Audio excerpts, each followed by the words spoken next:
been trying to walk you guys off the ledge the first couple of days. The first day where you're overreacting, the second day where it starts to look a lot better because you're acquiring players for positions that you need and you're doing something very smart along the way.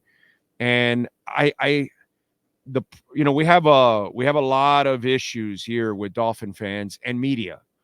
And so I hate that I also have to call out the media too, but too many of them are riding, the sensationalism bandwagon and really not being objective. Take it from a guy that has been ripping the Dolphins for 25 years on how they were doing things the wrong way. And now I think they're doing things the right way, actually. There's a couple of issues, but it's not what you think it is. Some of you out there, you know what I mean? So, and we're going to explain what's going on because I don't think really people, it kind of reminds me of Bitcoin right there. Kind of reminds me of Bitcoin, that so many people don't really understand what Bitcoin is and where we're going and what's going on with our dollar, and kind of reminds me of that. Really, it reminds me of Bitcoin, that people just don't understand what's really happening. They listen to idiots like Elizabeth Warren. You know what I'm saying? Right. And so that's the problem, and you have people that just spew misinformation. And I think that's what's going on with the Dolphins, too. And I don't think people understand what's going on. And we're going to walk you through this. Okay. And it's up to you. Whatever you want to do, you make your own decisions.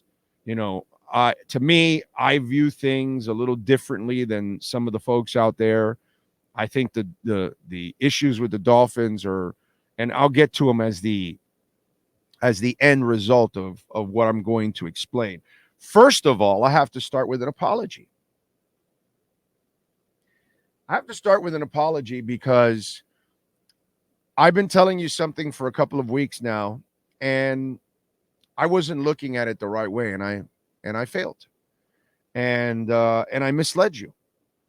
I did. I misled you, and when I explain all of this, it'll all come together, and you'll understand where I'm going with all of this.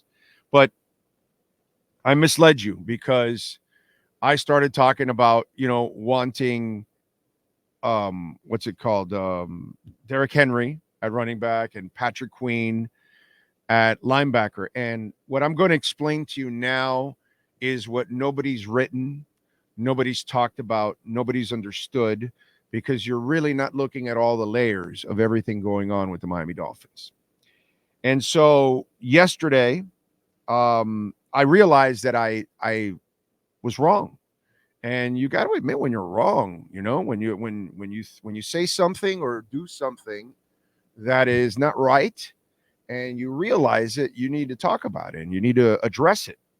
And I was wrong to mislead you in that, because that could not have been the plan.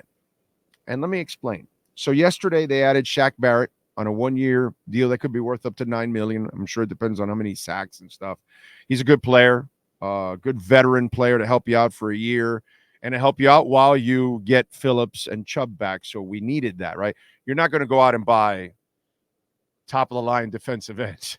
You already have them. You know what I mean? You would have had one of the two at least if it wasn't for Mike McDaniel's dumbass. But whatever, we'll overcome that. Hopefully, Mike will grow like crazy this year, because that's what they need. And so they good signing, definitely a good signing, just like Jordan Poyer. I love Holland and Poyer back there. Are you kidding me? That's going to make Holland's life so much easier having a veteran like that, and he's going to be able to learn off of Poyer. Okay. Let's not even mention that Rachel Bush is now in South Florida. Okay. I mean, let's not mention that, because that's where Jordan Poyer scored big. Okay. That's a body and a half. Anyway, legs. Whew. Anyway, so that is a great move with Jordan Poyer. Love the move.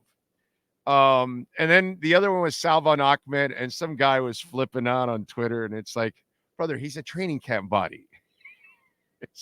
Relax, dude. It's not like he's here to be a big part of it. If anything, he's just, training camp. That's it. What do we have here? Okay.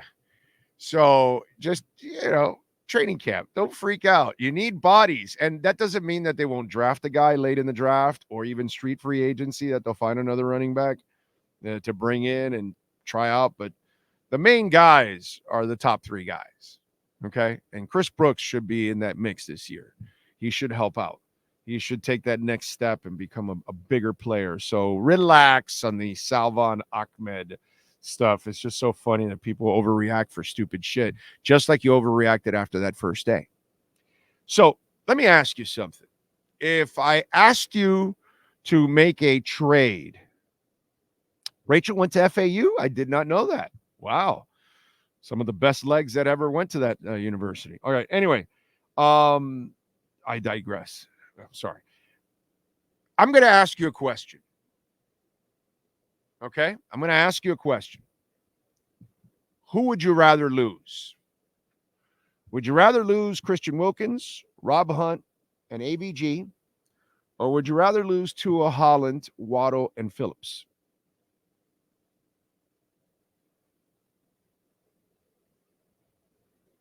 So next year, you got to pay Tua, Holland, Waddle, and Phillips.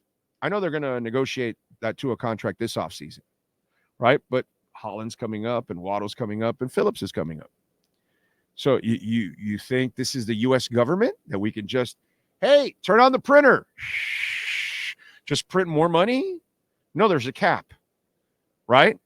And so they had to make a decision this year and say, well, wait a minute. And this is what happens when you hit on a lot of draft picks. That's why $250 million went to Chris Greer's draft picks this offseason, because he hit on picks. And now you're working on around 3 compensatory picks. It depends on if they do anything in free agency, which I don't think so anymore now, because I misled you. I was wrong here, okay? Got to admit when you're wrong. And so the front office is saying this, okay? This is how I read all this shit. They're saying, yeah, we got to let these guys go because the next batch is way more important to us. It's the quarterback. It's the number 1 wide receiver when Tyreek leaves in 2 years, and it's a pass rusher, right? Plus Holland, who's a freaking quarterback back there in the secondary, who's a stud. Definitely not one of the 5 most important positions in pro football, but he's so important. You're definitely going to keep Holland, right? So you got to lose some to get some, right? So now this year, what you do is you lose these guys, you open up your cap space for next year, you have the extra picks for next year, so now you could get back in a mix of having a lot of an impact in the offseason. This year, you go about filling the roster spots that you need because you can't sign everybody. They started hitting on picks. Now that they have this front office, they're hitting on picks more than ever. They're hitting on picks.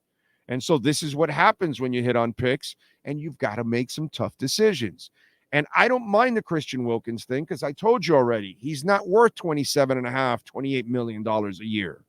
He's not that kind of pass rusher, so I'm not paying him that kind of money and tying up my salary and possibly losing to a Holland, Waddle, or Phillips. And Rob Hunt, I want Rob Hunt back, but I did not know it was going to go to $20 million. And sorry, go draft another one, go develop another one. Maybe now that you added Brewer, you're moving Eichenberg over to guard. That's probably what will happen. You know what I'm saying? And Eichenberg is more than happy to play guard. All right, so we'll see what happens there. Isaiah Wynn's going to come back, all that kind of stuff. So you've got, hopefully they'll sign Kendall Lamb.